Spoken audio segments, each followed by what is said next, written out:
Peace and all good from Franciscan Media. I'm Father Jim Sabak, and this is the Inbreaking of the Word. 23rd Sunday in Ordinary Time, the 23rd week in Ordinary Time. Next Sunday, although it is the Feast of the Holy Cross, we'll talk about that then, we have only 10 weeks left after next Sunday of our church year. We are moving quickly into the conclusion of our church year, moving quickly even into the end of our civil year. And it's always interesting, again, that when September comes, there is this change that happens.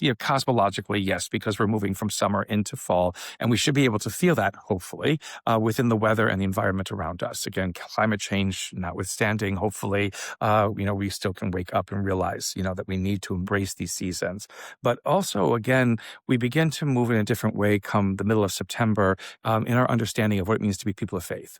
Last couple of weeks, we've been asked to kind of contemplate how do we live in light of the resurrection. Again, knowing, again, that Christ is risen from the dead, that this is not something that just happens and concerns ourselves at Easter time, but now becomes a part of our life, always and forever. And even when we move into Christmas, it is always with the knowledge of a Christ who lives, a Christ who always lives, will continue to live. And because of that, we can have life also. Now we begin to take a look, though, at what does it mean to receive God's promises, and how do we prepare ourselves to receive God's promises, that having this life of faith, is meant to open up for us and that present us in the end. This isn't just a dead end with just trying to live a certain way until we die. It is of living a certain way to embrace even more. And again, the promise that God gives us in coming back to us in Christ and returning and fulfilling all the promises that God has laid out for us is a demonstration of our preparedness, for that. And we need to make sure that we are prepared to receive this and to be open for it. And so these readings for today, for this week and this Sunday, the 23rd Sunday in Ordinary Time. Wisdom first, which basically, lays out that nobody can know God. So why do you try? Again, God's purposes, God's plans, God's why God does what God does is it resides in God. And if we try to do that, if we try to be better than God, if we try to do one up God and whatever it is, we will always fail. We will always fail. But always to remember that it is God in God's mercy and God's care and God's love for us that then enables us, to make crooked ways straight, that allows us to be able to live a life that can be filled with wonder and beauty and grace. It is God who is the source of it, not our own actions, not our own, inabilities, and not our own achievements, and whatever it is. Wisdom, again, because it is the book of wisdom, gives us something very important to think about. As again we prepare ourselves again to receive God's promises, knowing that they come from God and are not anything of the work of our own. How do we just be open to all of this? How do we let our vulnerability allow us, to enjoy the wonder and beauty of what God has in store for us to be experienced by us? The second reading, just to say at the moment, we left the book, the letter to the Hebrews, left the letter to the Hebrews. Now we are in this weird letter to a guy named Philemon. It may be written Philemon, but the way you pronounce it is Philemon. And it is about Paul and a slave named Onesimus who belongs to Philemon. They are both in prison or whatever it is, but somehow Paul has worked it where Onesimus can be released, but under the condition that Onesimus goes back to his master, because Onesimus is in prison because he ran away from Philemon. And the thing about it is, why is Paul promoting slavery? Why is Paul not working to free Onesimus so he can live as a free person? Well, again, this is the culture in which Paul lives. This is the understanding of the world in which Paul lives, which again, Paul can only move as far from as he can.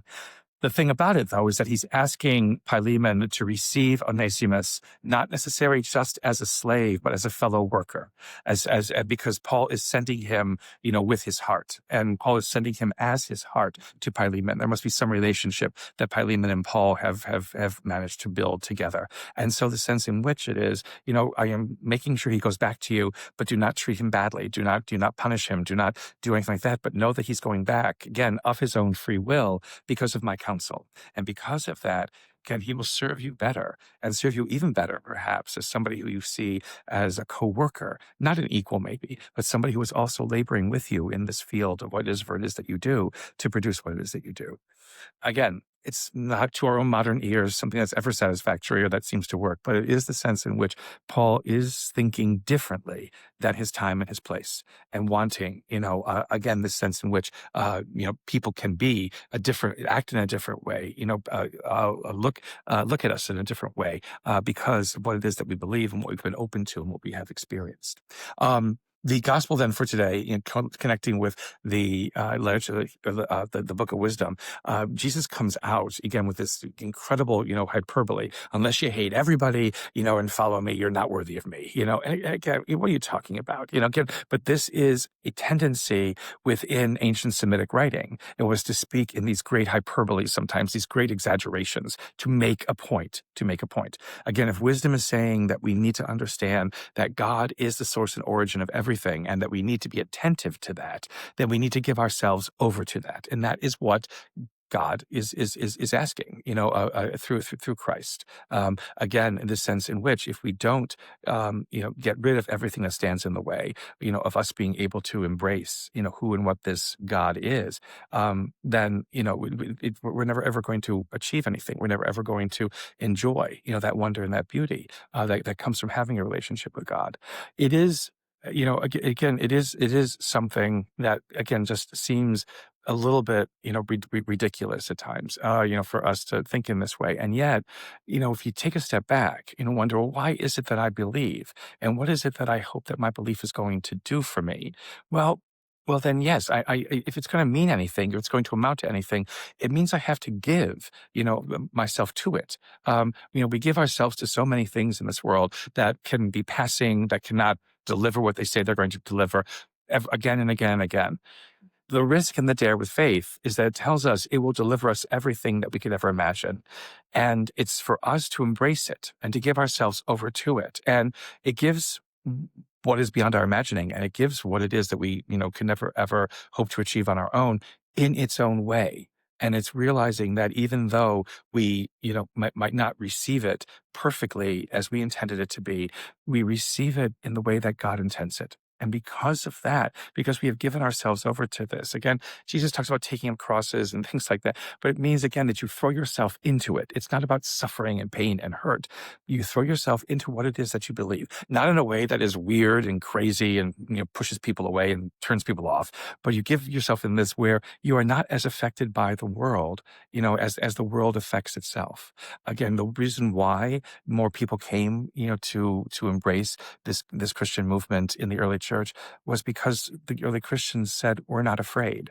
If you're afraid, come be with us, because we will teach you how not to be afraid, because we believe in this God who is the source of all things, who has all this power, who has all this care, and who is never going to let us down in the end.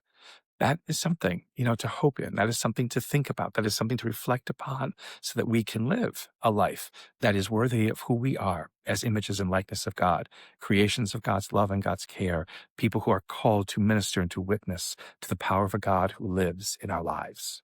Continued peace and good in your lives from Franciscan Media, and may the Lord, as always, give you his peace.